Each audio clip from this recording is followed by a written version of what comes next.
We're talking injuries and triathlon training. That your hard days are really hard and your easy days are really easy. Just a couple of pals chilling out. Having a swim. Morning, Trainiacs. That was hot. It was hot.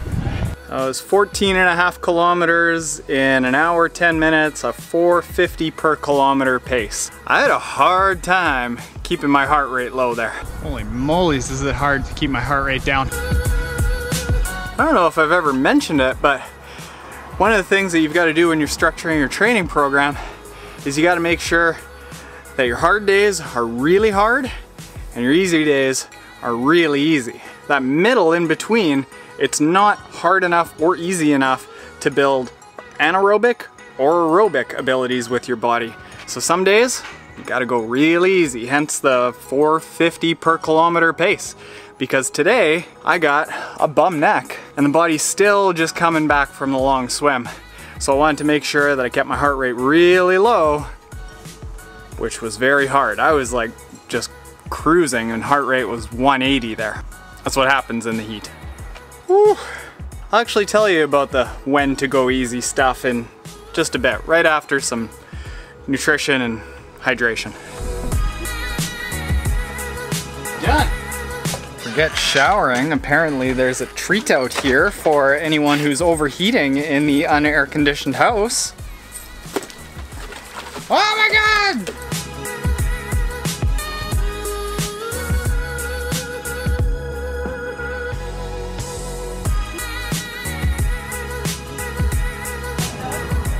Just a couple of pals chilling out. Having a swim. Yeah. All right, enough of this tomfoolery. I gotta get pretty.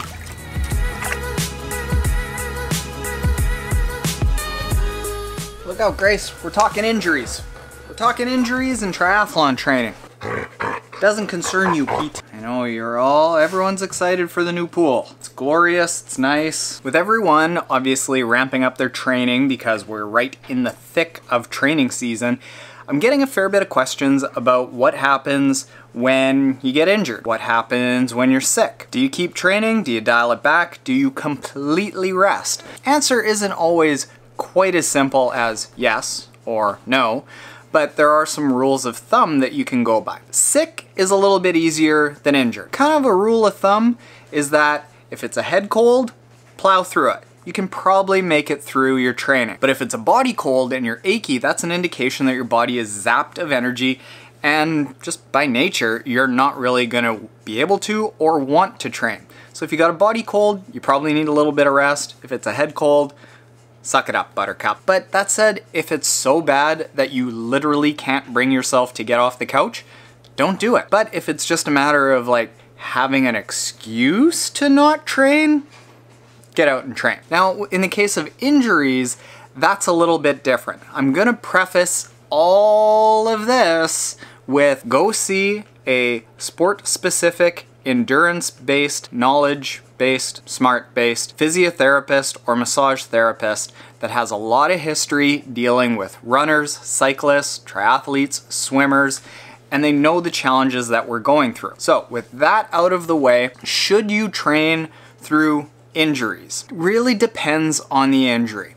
The easiest one to say, yes, you can probably train through it, is a muscle injury. This is the case if it is a muscle fatigue injury. And what I'm talking about in this case is just sore muscles. And what that might mean in your case, if you've gone to more of a midfoot or forefoot strike, you've changed to more minimal shoes, you've watched the chi running technique video that I'll link to up, I always forget, there. Your calves are gonna hate you for probably about 4 to 6 weeks, but that is something that you need to run through. Now, I'm not saying that you need to run at your maximum distance and set new personal records, but you just need to keep running because it's nothing but really beat up muscles.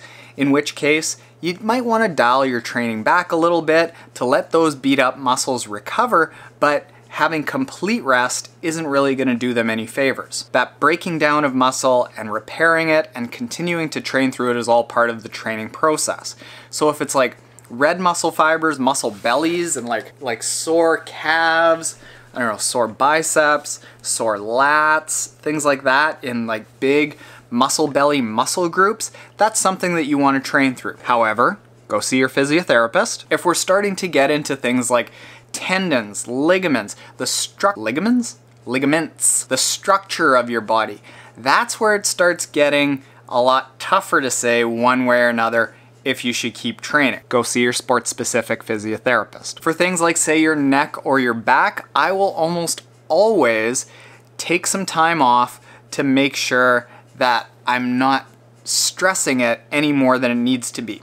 I will often go and get a massage, which I've found has been one of the best things for back and neck problems. I think what happens is when you throw your back or your neck out, you get a ton of inflammation and all the muscles around it go to protect yourself, and that massage helps everything go It's a very controversial thing, but if you want to listen to some of the most controversial shit on the internet right now, go listen to Joe Rogan's podcast with Yvonne de something about how chiropractors are bullshit. I'm not saying that that's what I believe, but it's a very interesting take on chiropractors, all right? Okay, for you to decide on. If you're talking joints, often with swimming, you get shoulder problems. With running, you could get knee problems. You could get hip problems from cycling. Things like that tend to need a fair bit of rest. I often don't like doing outright rest because what happens is your body kind of gets gunky. Instead of giving my body outright rest, I'll switch to one of the other sports.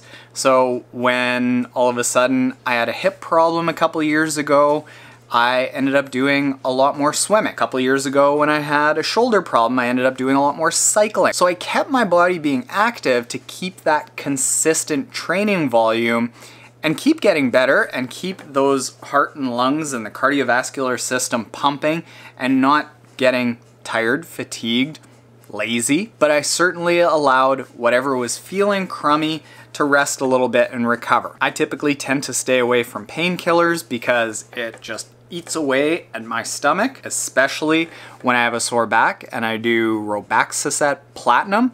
That's like pour acid into my stomach. But I will use a ton of ice. Now, if you've got pain in other areas that aren't necessarily a joint, it's not necessarily a neck or a back, like a specific spot. It's not a muscle belly, so you know that it's not like just tired muscles.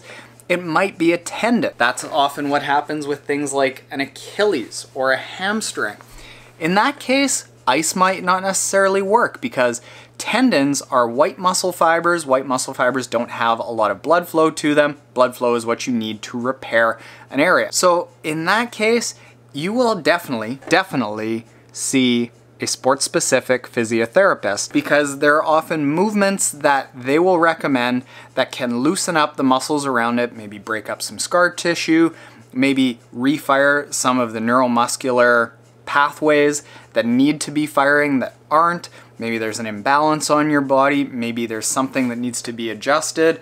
I think Coach Pat once had something, I think he had something going wrong in his ankle, and his guy ended up coming and adjusting something in his neck. That's where it gets a lot more complicated, and you definitely need to go see somebody special for that. So in general, whether you're sick or injured, you want to try as much as you can to stay consistent with as much as you can. There was a time 3 and 2 years ago that I had the same surgery in back-to-back years, and after that surgery, I could not work out for a month. First year, I did nothing.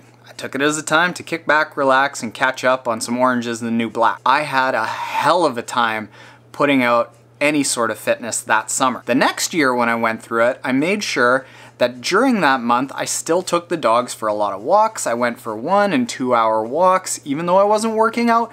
Just that walking kept me very fit. And it was last year? I don't know, I did some really good times in that year that I did the walking after that surgery. The key to all of this is being as consistent as you can possibly be. So as much as you can, train around things. As much as you can, suck it up and accept that sometimes you're gonna train a little bit sick. Just don't ever overdo it. All right, Trainiacs, sorry for the talking head video. I haven't done just a pure talking head video in a while, but Kim and I have to go get sugared up and go to a wedding. Your boy's gonna look good today. I don't always just wear shorts and t-shirts.